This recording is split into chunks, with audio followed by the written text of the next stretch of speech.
What's going on, guys? Welcome to the Movement Mindset powered by Station Athletics, episode 11. I'm Chris Hardenberg here with Joe Pastelacqua, and we are here with Courtney Sterner. How are you? Good. How are you? Good. Good. Courtney is our general manager at Station Athletics at Sparta, the original location. OG gym. So, Courtney, what is it that you do here? Well, before we get into that, I do want to apologize for my voice. It's not the best podcasting voice right now because we were out at Knoxville this weekend. I know this is going to be well after the fact, cheering Marquand on. So shout out to him and Mr. Jones, his performance at semifinals. So bear with me, guys. All right.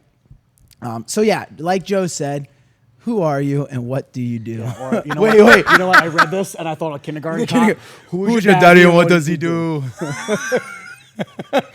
As it was coming out of my mouth. That's all that, right? But let's start with just talk about yourself, how you got into the fitness industry, and what brought you here. Okay. Well, I've been an athlete all my life.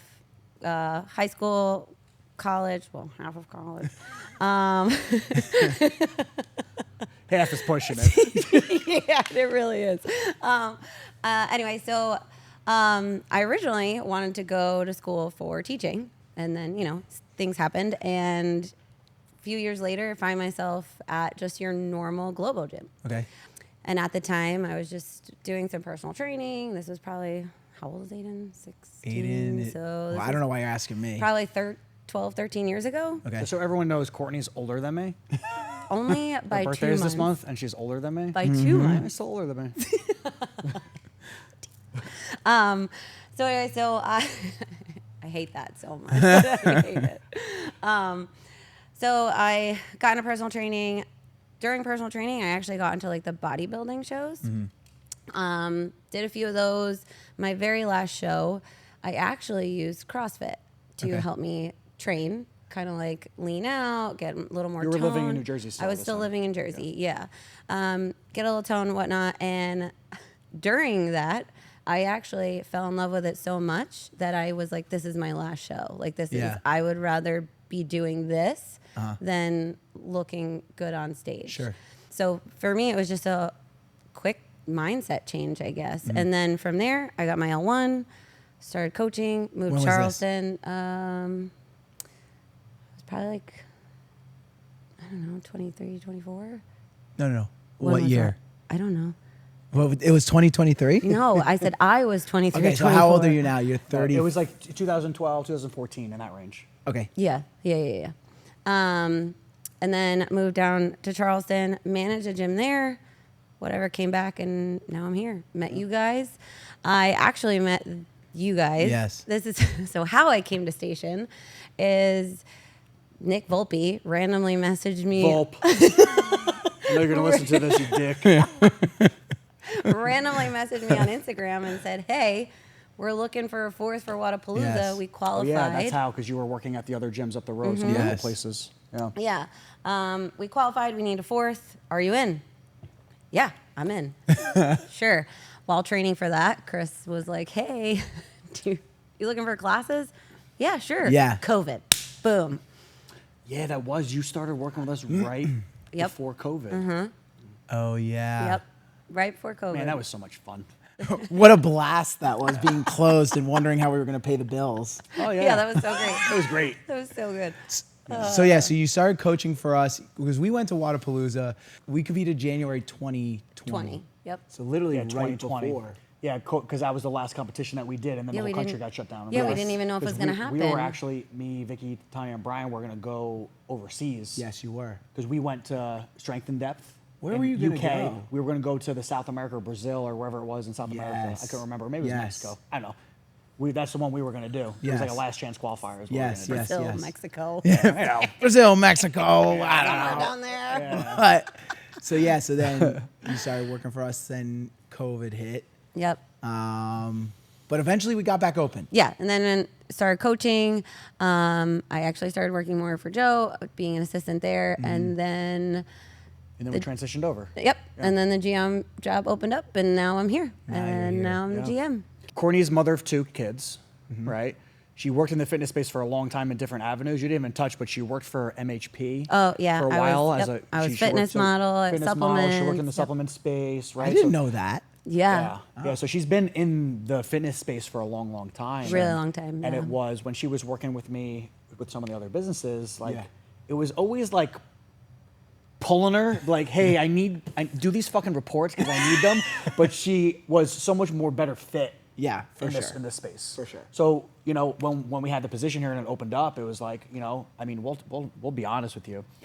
We wanted it to give you the job right away. Oh, I know. He didn't want to give me the job. But we're like this because Yeah. we were unsure of, so Courtney's been involved in the community at like a high level for a while now. And something that we were kind of like going back and forth with was, all right, cool. Do we put someone in this space that's already embedded, that has relationships? Because we were kind of leaning towards Someone brand new. brand new, right? For obvious reasons, Yeah. right? That like, it kind of like you weigh both sides of it, you know. But now we fast forward, and just to give you like some basic stats, right? This past month, so May, we did more revenue or the same revenue in gross sales. No, last month. Last month, right? April. So was it April? Yes. So April, we haven't done that much revenue in April. Well, the month of April was the highest revenue we've done since 2017. Yes. Right. So a lot of years. Oh, Courtney, you're so good. Right. So like there was a major change, and we did a lot of things here. But really, what we did was Courtney took what we were trying to accomplish with our accountability, with how we operate the gyms, and she understood that it's like with all the other episodes that we talked about, everything has come justifiably back to client experience. Right. So when we reamped Sparta and all the other gyms, one, the biggest thing was, and you were aware of this, was I wanted the brand to be the same. Yes. Okay. So what we started with Sparta, and then we went to Roseland, the women's gym, Steam, you know, right? And when you started, we were in the middle of the Denville conversion back to us taking ownership of it and some other pieces, right? But the perspective was we wanted everything to be exactly the same. So what we did here was I'm here every day, I live in town. I worked really close with you for a while. Yes. And I still do. Yeah. Right? Chris doesn't like it sometimes because Right next door. you know, get my arm twisted a little bit. Joe, we need some stuff, and can we please buy this? And I'm like, all right, fine. But the whole idea was I was able to look at everything down to, you know, the way the gym, the layout, like we did literally everything. And this is why, like, I can't tell you how many times we moved the equipment around in this place. I'm going to say at least 20 times, right? But like we relayed everything out. We're like, how many people can we fit, right? But then we looked at the process as you were teaching her the sales process and everything that has to go with high level and the actual client experience from that side. Me and her developed like, okay, great. This is how everything needs to flow. Right? For sure. And down to even the tier stuff, right? Yeah. We use this location as kind of the jump off and the raw nutrition as like the jump off of like, how are we going to integrate this in? Okay. Well, yeah, because if we can get it set up in this lobby, which is probably the smallest one. No pressure, by the way. Ever. No pressure. Yeah. No, and I hate to say this, is like I can be a huge dick, as everyone knows. But the perspective was Courtney took my feedback really well about like, all I'm trying to do is enhance everything, right? And you trusted the process, and that's why the gym is growing at a really, really quick rate. Yeah. And every single month I tell Courtney, hey, don't worry about it. Only need 4%. And I've like drilled that in your head to where sometimes the GMs get kind of frustrated with like, oh, we had a low month and a high month. But I'm like, if it's an average of 4% every single month, you end the year at close to 50% on a growth perspective. And that's monstrous. You know, like even right now, like I know when we were driving, me and Chris drove to Knoxville. I believe this location is up almost 20% since you took over. It's something like 18%, which is awesome. It's October. It's October. Like, it's not even just that; it's category sales. It's like so when we talk about the general manager position, I think people think that we do nothing.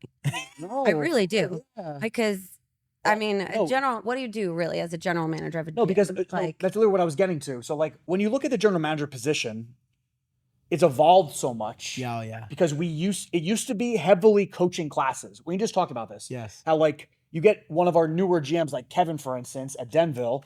Kevin still coaches how many classes a week? 7 classes, and that's down from what he was coaching. Yeah.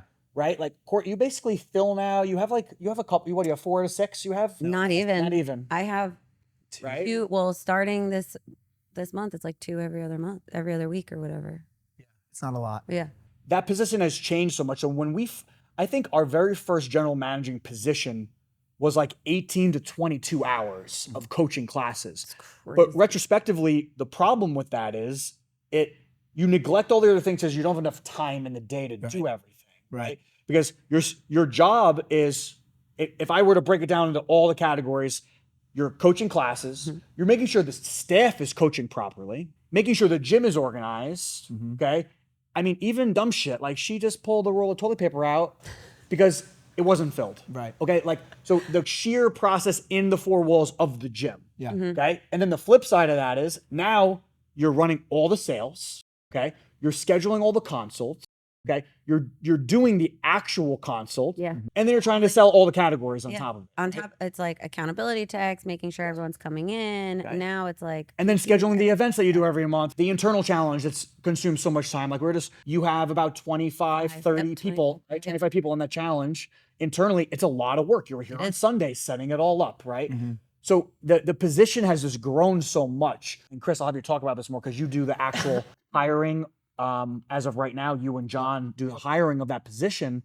It's sometimes these people come in and it's like, wow, this is a lot of shit that you guys do. Because again, right, and we'll talk about this in a different episode, just because we're gym people doesn't mean that, it's not run like a business. Right. Because again, you want to provide a great experience for someone because we want people to stay for a long period of time. For sure. I mean, just to go back a little bit, Joe kind of touched on it, but I mean, we've known each other for a little while now, and it was like, I hemmed and hawed a while. Yeah. For those of you who don't know, Chris is not only a friend of mine and my boss, but he's also my coach. I would say you guys have worked with, and that was like part of the hesitation, you know, like a big issue has always been is the personal relationships I'm just going to say this, right? Something that I completely moved away from is I do not work anymore with any of my friends. Right. It causes too many problems because there's always a disconnect of, and I consider all of us friends. Sure. Okay. But the problem was, I know you guys respect the business first. Sure. Yes. Because it's very important to me. Yes. And that was always the problem. And that was always the hesitation, hiring people internally. Yeah. So then, we went through the whole process and it became pretty obvious that you were by far the best person for the job. So Joe kind of laid out all the things that you do. What is it that you enjoy the most about your position? Oh, it's the client interaction for sure. Yeah. 100%. Yeah. I love talking to people. I mean, our consults are only supposed to be about like 15, 20 minutes. And I'm pretty sure they're always way over. Yeah. But it's just because you make a connection with that person. Yeah. When a stranger walks into your door and you're trying to, get them to join, you have to connect with them on some type of level. Sure. Right? So you need to make them feel comfortable.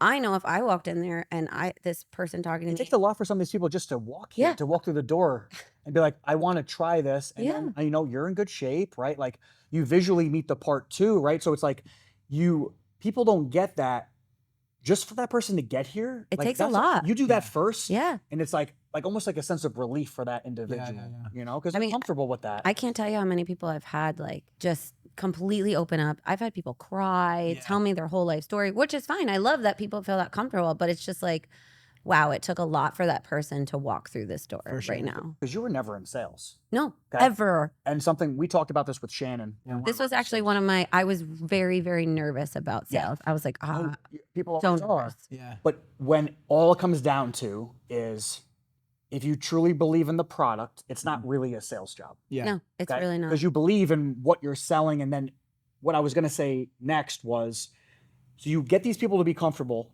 to come through the door, okay? And then you explain everything on the process, right? And you know this because you do this on a weekly basis, is our process is really easy for people to understand, right? Our meal plans are color-coded.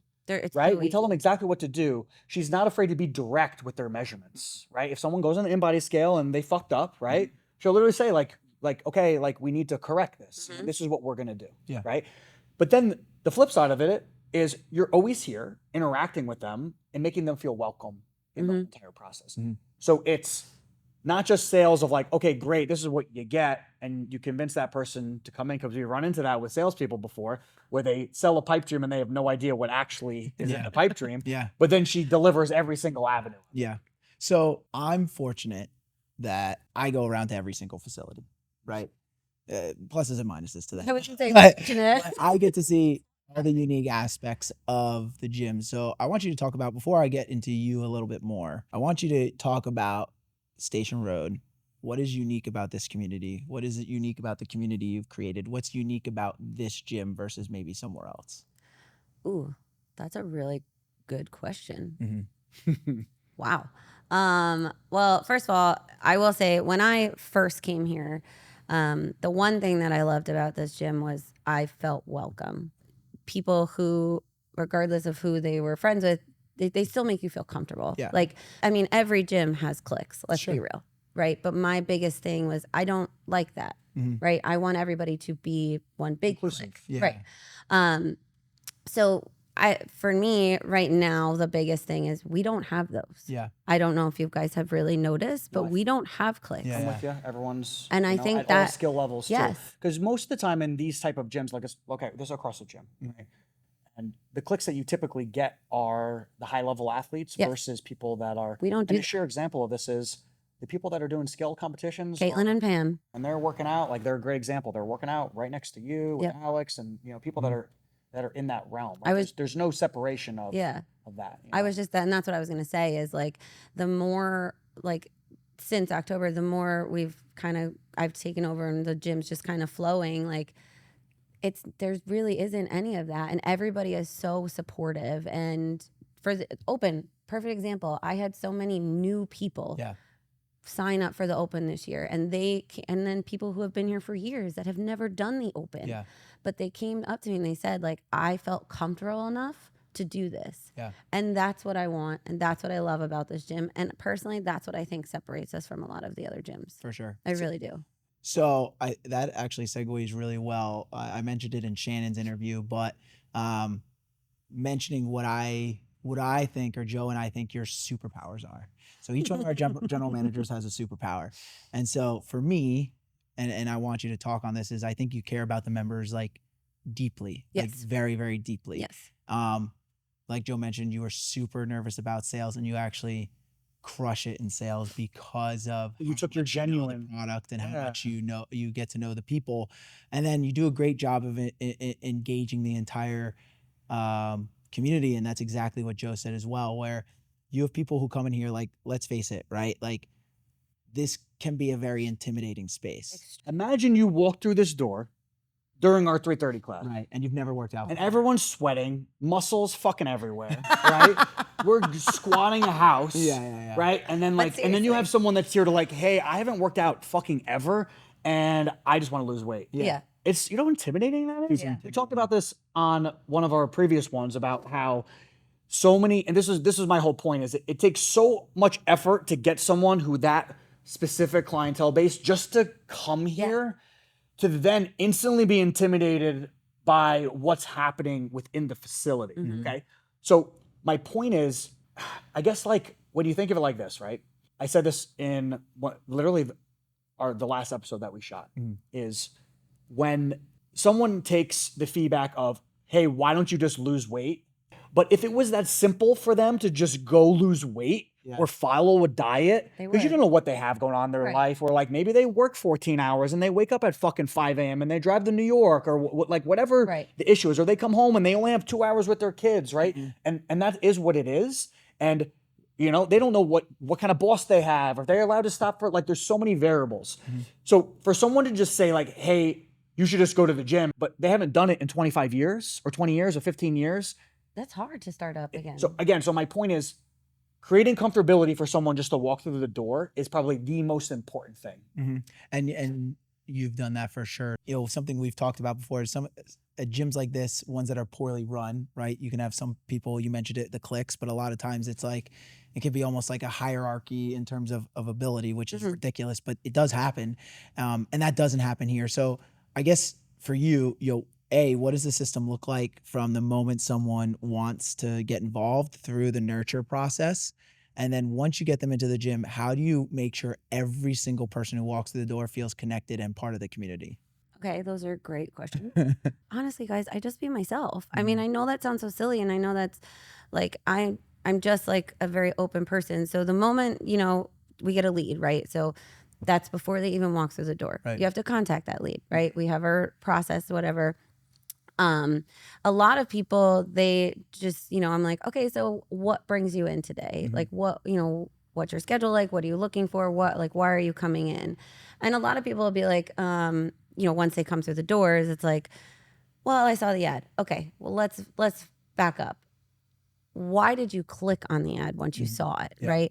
And I think that was one thing that you said for me, when we were training is, the first question that you need to ask them is, what brought you in today?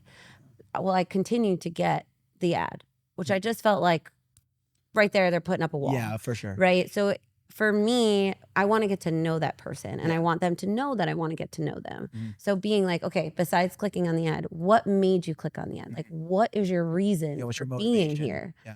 And that question alone is why I connect with everybody who walks through my doors. Yeah. 100%. For sure. It like allows them to be comfortable and almost like break that wall down so that they can actually listen and, I mean, like learn. it's obvious, right? People are here because you want them to explain to you like what, like the tick points, right? Yeah. Okay. People are, we know why you're here. Right. Right. Yeah. But It's I like- want you to tell Exactly. me what made you finally click on that ad. What made you finally come in? So that right there, I feel like is a huge, it's just a huge point for me. It really helps me get to know that person. And then once they sign up and they're in the doors, I try to be here for every single person. I try. Now, I'm not going to be here at 5:30 in the morning.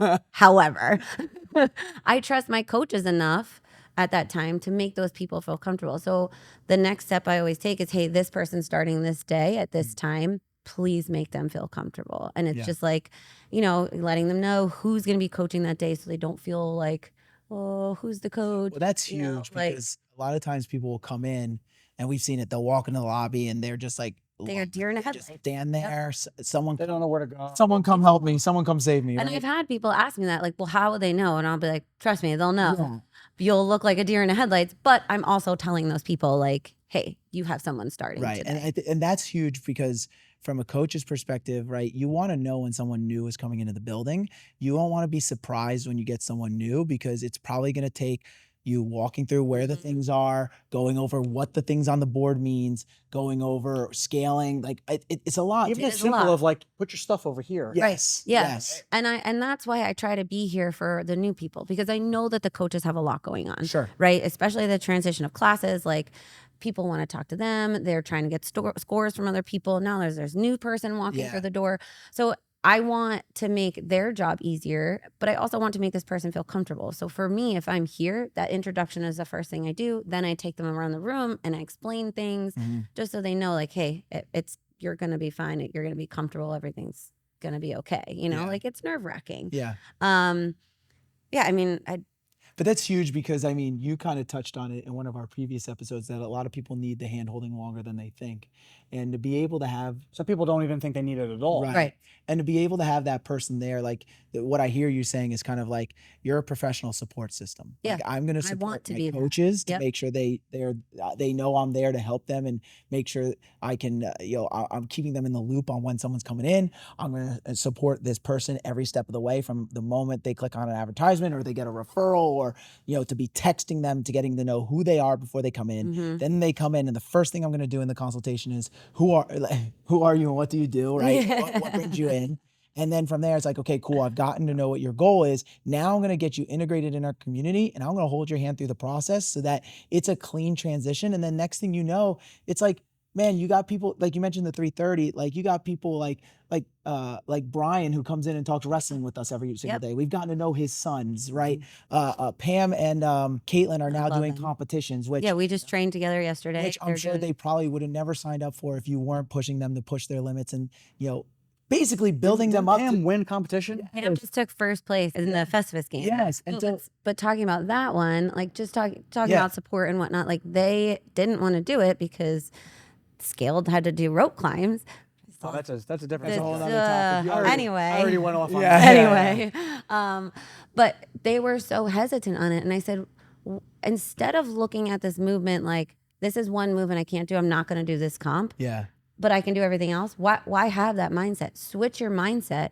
Okay, there's one movement I can't do. Yeah. I'm going to make sure when it comes, I can do that movement. Like I'm going to sign up for this comp to make me better at this movement. For sure. Yeah. And now Pam does rope climbs. Yeah, I did. She did. Come on. Right? Yeah. So it's like when you think of it like full circle like that, if you go back to like what your job or of the general managing position is, it really just comes down to the support system for not just the members, but also the staff. So to make sure the staff is doing what they're doing, Yep. what they're supposed to be doing, you know, and then your job is really making sure people are doing their weigh-ins and, you know, like that side of it. So that's why the position needs to be very particular, and it's why she has a great personality. For sure. I went from coach to GM. So I took what I learned and needed and was missing as a coach. Yeah. And I think that honestly molded and helped me become a better GM. And the staff is better because you see the faults of when, you know, someone doesn't do the warm-ups properly, right? That was a big thing for me. Yeah. Right. Like if we're doing these movements, I would pull Courtney to the side, like, hey, I need you to work with this coach. That's part of the advantage too of me being here a lot is like I'll pick like, because I'm a psychopath and I'll pick little tiny things up. But like but how much is that enhanced your ability from a management perspective? It's huge. Because you look at the staff now and you're like, okay, these things should be happening regardless. And my staff is great. I love them. They are always willing to help out. They take, I don't want to say criticism because it's really not, but they take that kind of stuff like very well. Yeah. They don't take offense to it. They want to learn. They want to be better. They want to help. And having such a great support system staff-wise makes my job that much easier. Yeah, you have a great team. So you have basically a community where everyone's welcome. Everyone gets coaching. Everyone gets talked to. You have a staff that bleeds what we do. Yeah. And Joe and I have talked about it before. It's like, I really believe when things are going really well, or I should say when things are going really bad or going really well, it all stems from the top. Yeah. It all stems from the leadership. And so the fact that all of those things that are occurring is really, in my opinion, a credit to you and what you've done around here. But me and Chris talk about this on the business side all the time, and how this is relevant is from a directional standpoint. I look at things when I make a decision or we make a decision on something, or even she has a request on something.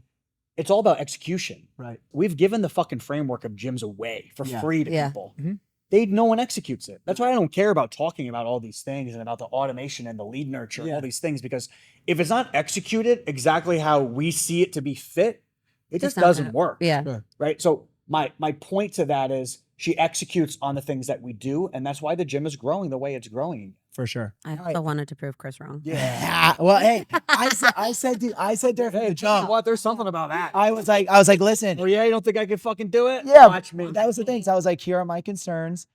Prove me wrong. And I pulled you aside. I think maybe your second quarterly review, I was like, you're friggin' proving me wrong. Like, keep doing it. Yeah. All right. So 3 questions so people could get to know you more. 1, what's your hardest bad habit to break? I guess I take too much on. Okay. Like I always want to help. Okay. So I put myself last, right? So that becomes like time management almost. Yeah. It's like, yes, I can take this on. Yes, I can take this on. Yeah. Holy crap, I don't know what I'm doing. Yeah. So Well, you know him too. yeah, that's Did you see his emails? I know. Thank God I don't get them anymore. I know. The best thing that ever happened to you was talking to Shannon instead of me. No, Shannon and I just meet. Yeah. But yeah, that's definitely my biggest. Cool. I can see one. that. Yeah. What's your favorite cheat meal? I'm gonna go so old school, and this goes back to me being a poor single mom. I know what it's gonna be. I know it. Say it. Ramen. Yeah, that's right. Top ramen. Man, I ate that shit last night. I mean, even Aiden, till this day, he makes his own ramen, and now it's like, all the fancy stuff. Yeah. He'll be like, Ma, you want some? Heck yeah, man. Old school, poor single mom. It's funny because we were in the episode 2, we were talking about the origin story, and Joe was just like, I was so broke, I had to do all these things. And when I talk about it all the time, out. that macaroni and cheese, you're like, just trying to survive. Literally. All right, lastly, if you could have dinner with any one person in history, past, present, who would it be? Does it have to be a famous person? No. My grandmother. That's cool. 100%. Why is that? Well, 1, she was my best friend. Okay. We actually shared the same birthday. Okay. She would never tell anybody, but I was her favorite.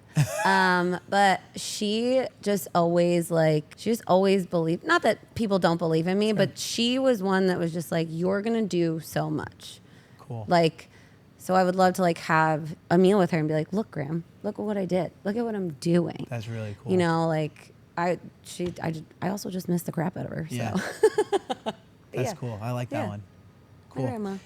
Anything you want to shout out that we got going on at the gym? I mean, this might, remember, this is going to air down the road, but anything you want to talk about the gym, anything we missed out on that you might want to touch base on? I'm just like astonished. Like when I came here, to be honest with you, I thought it, just a normal CrossFit gym. Yeah. And what it has grown into since I've been here, and it's only been 4 years, is just insane. Like it's almost unheard of. Yeah. Right. Especially after all the COVID and all that stuff. Like, so to be able to be a part of something like this is just like, it's huge for me. We were huge. at semis. We had like multiple people come up to us and say like, "You guys are killing it." Recognize the logo. Yeah, We're from starting New to Jersey. like brand recognition. Yeah, Starting to and like see it. For me to be a part of it, even if it's just being here, like it's just, it's huge. And Yeah. what we're doing here is just Well, it's unheard of. It's like what I said in our vision meeting. You guys are at the ground level. Yeah. And it's really cool to be like, no, like the things Joe and I talk about on where we want to go, it's like wild. And so to be able to be like, oh yeah, they got 10, 20, 30, 100 locations. And I was there when we had 3, when we had 4. Yeah. Right. Like that's what I mean. Like even just to be like, cause when I started, it was just 3. Yeah. It was here, women's gym in Roseland. Yeah. Yep. That was it. So yeah, and then we added Steam in 2019. Mhm. So it's something really cool that you guys get to be at the forefront of that. And again, I wanted to provide some context to people on like who are these people that are going to try to grow this thing and literally help as many people as humanly possible. This place is always like near and dear. Oh yeah. This is his baby. I'm going to let you finish, but I literally said in the interview process, and you can attest to this, is I literally said to people, Courtney included, this gym is going to offer the biggest challenge, but the biggest opportunity because Joe is here every single day and it is so near and So funny that you say that because since our interview, I say that to the coaches. I'm like, listen, I need you to be on top of your shit. Yeah. Like you got I it. don't miss fucking. And I said, I was like, it's hard for us because we are always under the microscope because Joe's next door. But it's also very helpful to us because Joe's next door. So anyways, this place is near and dear to your heart. No, but it's true though. So the disadvantage, like there's pros and cons to that, right? But at the end of the day, when we talk about brand development, I base everything off of what we're doing at this location because I'm still able to decipher and make changes on the fly very, very quickly because I'm here every day. My office is next door, literally 10 feet away, right? And I work out here every single day. It's a big challenge to be able to handle that. Sure. Again, like I'm like very. I know how to handle Joe. Do this, right? Yeah, she knows how to handle it. But prospectively, it shows that she's able to handle exactly how I want the brand to progress. Yeah. And I think what helps me with that was being your assistant for however many years. It was like because 2 years. I learned how you think and how like when Joe's like looking at something and trying to figure out what he wants, I know there's a million thoughts going in his head. And I'm like, okay, wait, what? I think you're trying to do this and this. And he's like, oh yeah, but let's play it off this way. And so listen, I think it really speaks to the fact that how much this gym has grown. It means a lot to Joe. You're doing a really great job. Guys, I'm super excited. We got to do this podcast, got to interview Courtney, our station athletics at Sparta general manager. As always, like and subscribe to us on YouTube. It's live. You can follow us on, Brandon said, like a bazillion different platforms. All right. And as always, we'll see you at the gym. Yay. We did it.